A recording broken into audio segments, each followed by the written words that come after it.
নমস্কার, জয় শ্রীকৃষ্ণ। হিন্দু ধর্মে শাঁখ বা শঙ্খের গুরুত্ব অপরিসীম। পুরাণ অনুযায়ী শঙ্খ শ্রীবিষ্ণুর হাতে থাকে।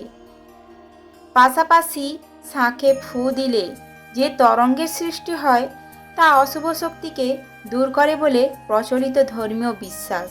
আজকে আমরা এই ভিডিওটিতে জানব কিভাবে শঙ্খ আপনি বাড়িতে রাখবেন বা কিভাবেই বা ব্যবহার করবেন, আর কেনই বা পুজোতে শঙ্খ ব্যবহার করা হয়, কেন স্বস্তিক চিহ্ন পুজোতে দেওয়া হয়।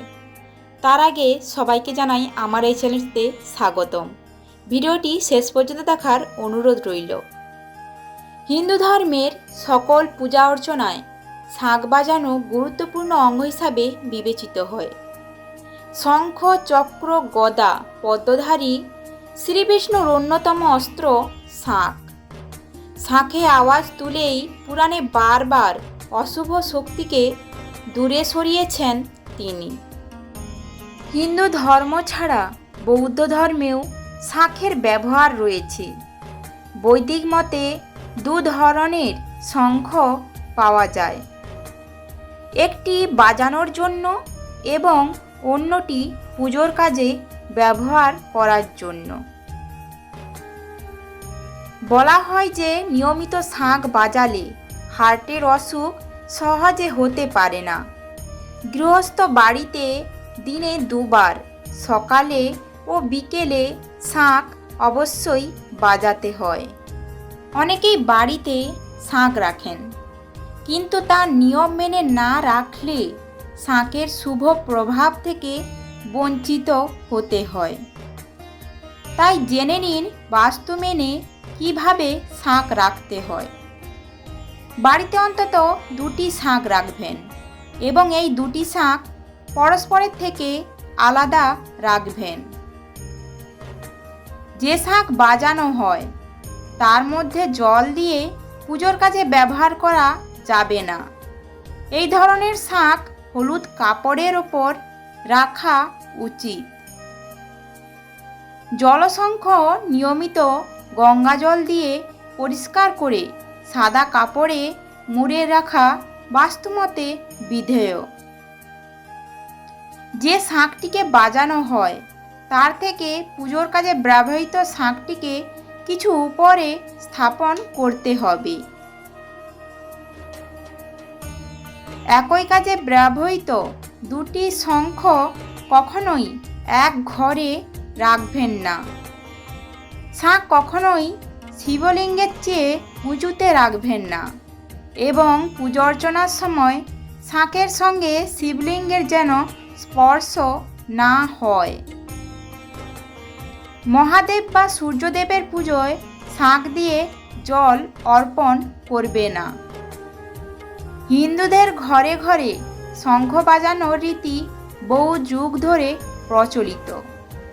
পুজো পার্বণ বা কোনো শুভ কাজে শাঁখ বাজানো হয়ে থাকে। এছাড়াও প্রতিদিন সকাল ও সন্ধ্যায় পুজো করার সময় ঘরে ঘরে শঙ্খ বাজানো হয়। তবে পুজোয় শঙ্খ বাজানো ছাড়াও স্বস্তিক চিহ্নও আঁকা হয়ে থাকে। কিন্তু আপনি কি জানেন হিন্দু ধর্মে কেন শঙ্খ বাজানো ও স্বস্তিক চিহ্ন দেওয়ার রীতি রয়েছে? হিন্দু ধর্ম মতে শাঁখ বা শঙ্খ খুবই পবিত্র একটি জিনিস। বিভিন্ন পুজো পার্বণ ও শুভ কাজের শুরুতে শঙ্খ বাজানোর রীতি রয়েছে। বিশেষত যে কোনো পুজো শঙ্খ বাজানো ছাড়া সম্পূর্ণ হয় না। বেদ অনুযায়ী শঙ্খধ্বনি যত দূর পৌঁছায় সেই পর্যন্ত অশুভ শক্তি নষ্ট হয়ে যায়। এছাড়া যে কোনো পুজোর সময় শাঁখ বাজানোর অর্থ হলো যে দেবতার পুজো করা হচ্ছে তার জয়ধ্বনি করা। প্রতিদিন শঙ্খ বাজালে বাড়িতে মা লক্ষ্মী বসবাস করে, এমনটাই বিশ্বাস করে হিন্দু ধর্মাবলম্বীরা। প্রতিদিন সকাল ও সন্ধ্যায় শঙ্খ বাজানো অত্যন্ত মঙ্গলজনক বলে মনে করা হয়।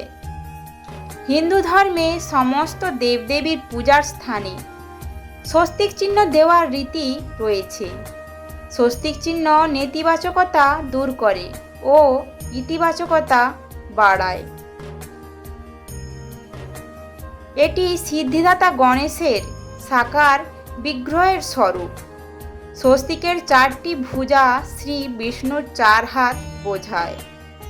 স্বস্তিক চারদিকে শুভ সংকেত দিয়ে থাকে।